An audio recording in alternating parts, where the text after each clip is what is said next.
ఇంట్లో అద్దెకుంటు నువ్వేనా? నేను అద్దెకుంటలేదు, నేను ఇంటి ఓనర్ని. నువ్వే ఓనర్ మరి గ్యారంటీ ఏంటి? నీకు ప్రూఫ్ కావాలా? అవును. నాతో రా.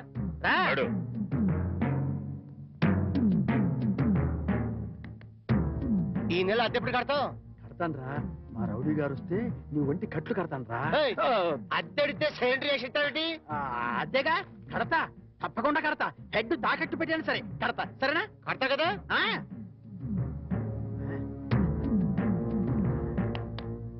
అద్దె కదా కడతావయ్యా. వచ్చేసావా? అబ్బా నన్ను కొడతావేందయ్యా? ఇల్లు ఖాళీ చేయనందుకు. ఖాళీ చేసిన నేను కదయ్యా, వాడు నేను ఓనర్ని. ఓనర్ ఎవరు, అద్దె కొనేది ఎవరో తెలియదా?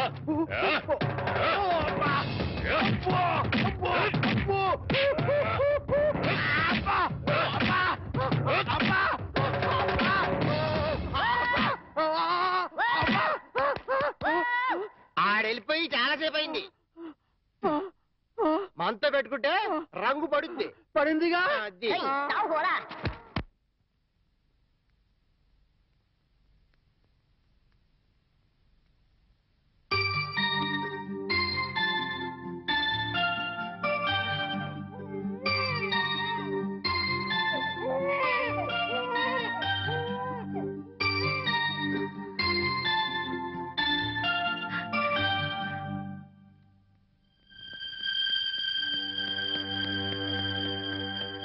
తాతయ్య తాతయ్య మీకోసం ఎవరు వచ్చారు?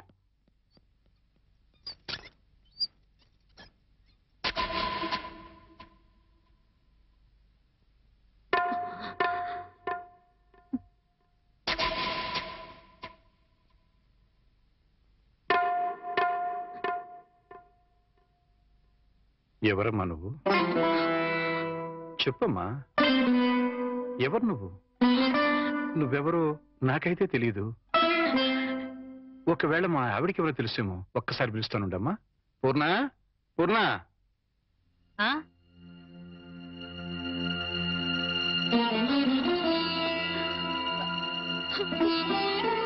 ఎవరమ్మా నువ్వు అంటే సమాధానం చెప్పడం లేదు.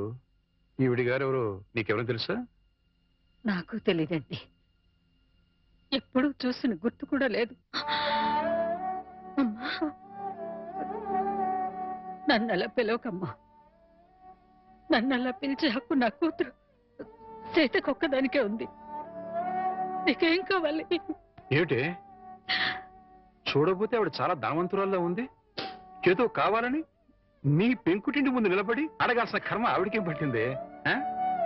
చూడు, ఆవిడ కట్టుకున్న చీర చూడు. నీ జీవితంలో ఎప్పుడైనా అంత ఖరీదైన చీర కట్టుకున్నావా? ఏదో సంసార పక్షంగా సగటిల్లాలుగా బతికేస్తున్న నీ ఇంటికి అంత గొప్ప ఆవిడ ఎందుకు వస్తుంది? ఎవరిదైనా అడ్రస్ కనుక్కోవడానికి వచ్చి ఉంటుంది, అంతే కదమ్మా? మాట్లాడమ్మా, మాట్లాడితే కదా నువ్వెవరో తెలిసేది. మాట్లాడకుండా ఉంటే ఎలా తెలుస్తుందమ్మా? ఒకవేళ మీ దగ్గర చదువుకున్న అమ్మాయేమో, గుర్తు తెచ్చుకోండి. కాదే, నా దగ్గర చదువుకున్న వాళ్ళకి చదువుతో పాటు సంస్కారం, క్రమశిక్షణ కూడా ఉంటాయి. ఈవిడి గారిని చూస్తుంటే ఆ రెండూ ఉన్నట్టుగా లేవు. అందుకని ఈవిడ నా శిష్యులు కూడా కాదు. చూడమ్మా, మా అమ్మాయి గుడికెళ్లే టైం అయింది. నిన్ను చూస్తే మా అల్లుడికి నీకు సంబంధం ఉందని అనుమానపడే అవకాశం ఉంది. దయచేసి ఇక్కడి నుంచి తొందరగా వెళ్ళిపోమ్మా.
ఏమిటి ఇక్కడికి తగలబడ్డావు?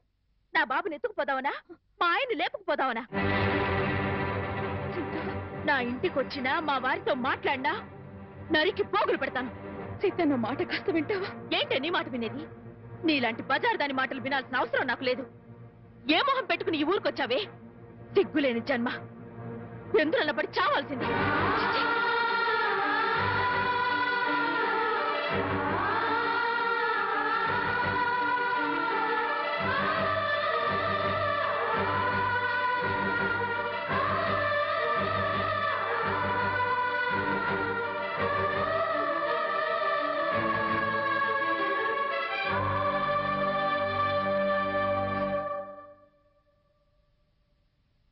వాణి, వాణి, నువ్వు మా ఇంట్లో ఉన్నావని తెలిసి మీ అమ్మ నాన్న వచ్చారు. లోపలికి రమ్మని ఎంత పిలిచినా రావట్లేదు. నీతో మాట్లాడి వెళ్తామని బయటే నుంచున్నారు. నువ్వు వెళ్ళి మాట్లాడిరా.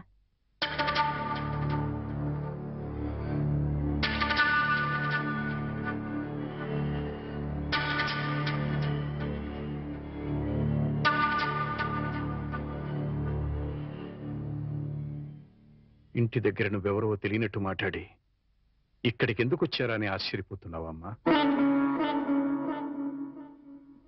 అక్కడ నువ్వు ఎక్కువసేపు ఉంటే అల్లుడు నిన్ను చూస్తాడని పంపించేశావు. అమ్మా, ఈ ముసలి తల్లిదండ్రుల మీద, భర్త మీద నీ కక్ష తీరలేదా? పరువు, మర్యాద, గౌరవం, మనశ్శాంతి అన్నీ పోగొట్టావు. ఇంకా ఏం పోగొడదామని ఇక్కడికి వచ్చావమ్మా? నువ్వు పోగొట్టాలన్నా మా దగ్గర ఇంకేం లేదు.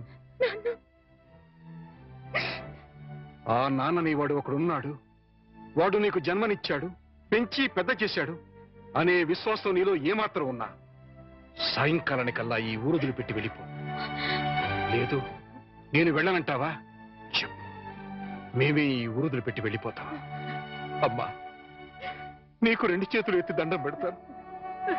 నా కూతురి జీవితంలో నిప్పులు పోయొద్దు, నా అల్లుడి బ్రతుకు నరకం చేయొద్దు. వెళ్ళిపోమ్మా, ఈ ఊరుదులు పెట్టి వెళ్ళిపోమ్మా. వెళ్ళిపో తల్లి.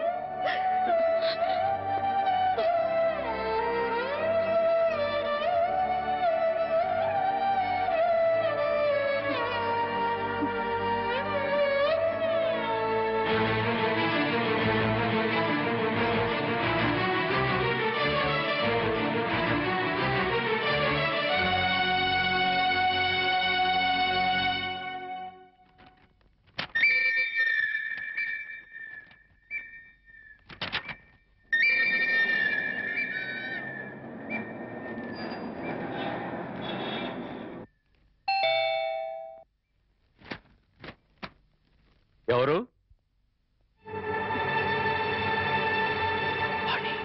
ఏంటి, బాణి వచ్చిందా? వచ్చింది. ఏ మొహం పెట్టుకుని తిరిగి వచ్చావని చెడామడ తిట్టి పారేశాను. అంతేకాదు, ఏం మహాతల్లి, మా ఆయన్ని లేపుకుపోదామని వచ్చావా అని అడగాల్సిన 4 మాటలు అడిగి దులిపి పారేశాను. సరే సరే, అసలు ఎందుకు వచ్చిందో అడిగావా? ఆవిడ గారు ఎందుకొస్తే మాత్రం నాకెందుకని అడగలేదు. నీకు బుద్ధుందా? ఎన్నేళ్ల తర్వాత వచ్చిందంటే పాపం ఏదో కష్టం ఉంటే వచ్చుంటుంది. ఎందుకు వచ్చిందో, ఏ పని మీద వచ్చిందో కనుక్కోకుండా పంపించేస్తావా? ఇది మరీ బాగుంది. మధ్య నా మీద వస్తారేమిటి? సరే, బాణి వచ్చిన విషయం నాకెందుకు చెప్పలేదు? నేనే చెప్పొద్దన్నాను బాబు.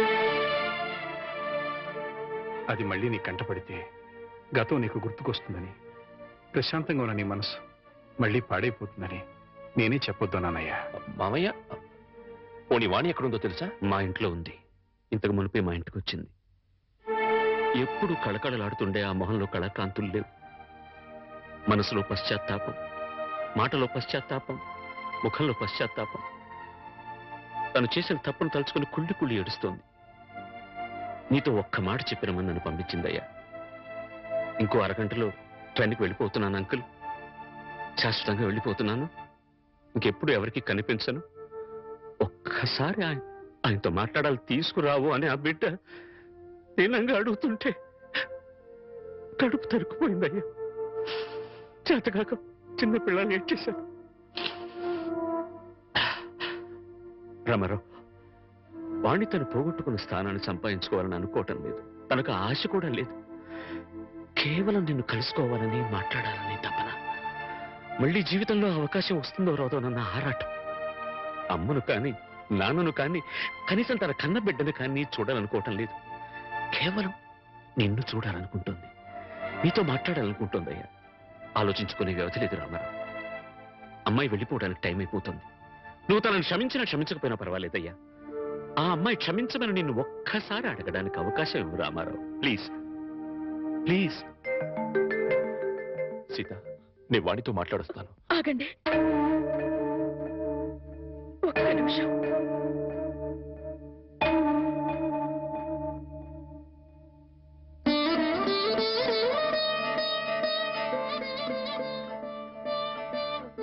ఆడవాళ్ళు ఎవరొచ్చినా పసుపు కుంకుమ పెట్టి పంపడం ఏంటి ఆనవాయితీ.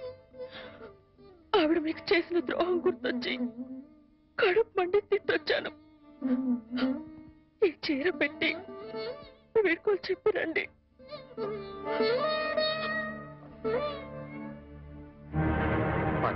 వాణి ఎక్కడ? ఆ గదిలో ఉంది. వెళ్ళు.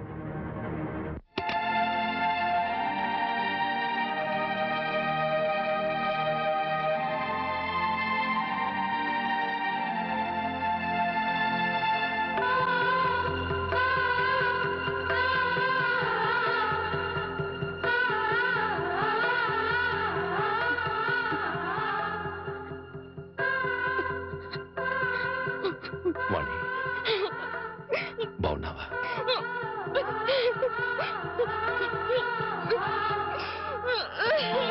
వాణి, వాణి, ఏమిటిది? ఇలా కొంచెం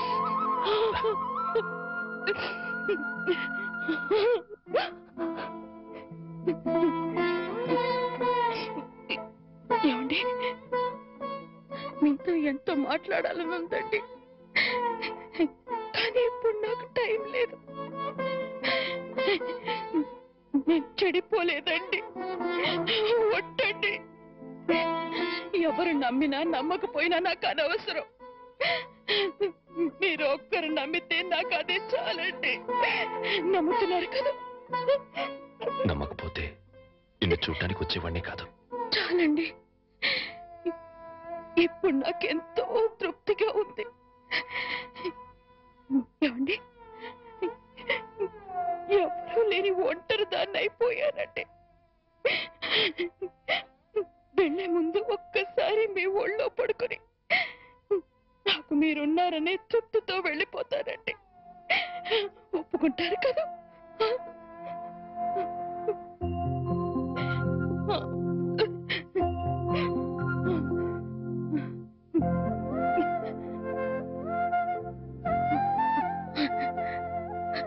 వాణి, ఇంటికి వెళ్దాం పద. అందరూ లేచిపోయిందని నిందలు వేసిన అవేమీ పట్టించుకోకుండా మళ్ళీ నన్ను మీ జీవితంలోకి ఆహ్వానించే పెద్ద మనసు మీకున్నా వచ్చే అర్హత నాకు లేదండి. కార్లు, బంగ్లాలు, నగలు, కోట్లు కావాలన్న పిచ్చిలో వాటన్నిటినీ మించిన మిమ్మల్ని వదిలి వెళ్ళిపోయానండి. నా జీవితాన్ని నేనే నాశనం చేసుకుంటాను.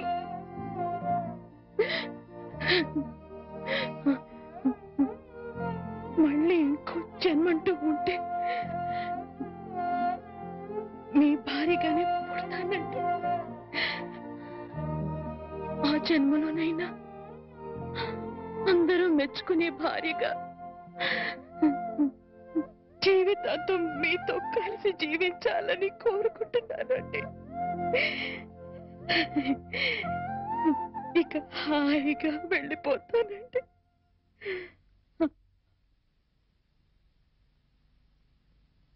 పిచ్చిదానా, ఎక్కడికి వెళ్ళిపోతావు? అప్పుడు ఇప్పుడు ఎప్పుడు నా హృదయంలో నీ స్థానం ఒక్కటే. పదమన్నింటికి వెళ్తాం, అక్కడ అందరూ కలిసి ఉండొచ్చు. సీత నేను ఒప్పిస్తాను అన్నట్టు సీత నీకు చీర పంపించింది. ఇదిగో చూడు వాణి, సీత నీకు చీర పంపించింది వాణి. వాణి, వాణి, వాణి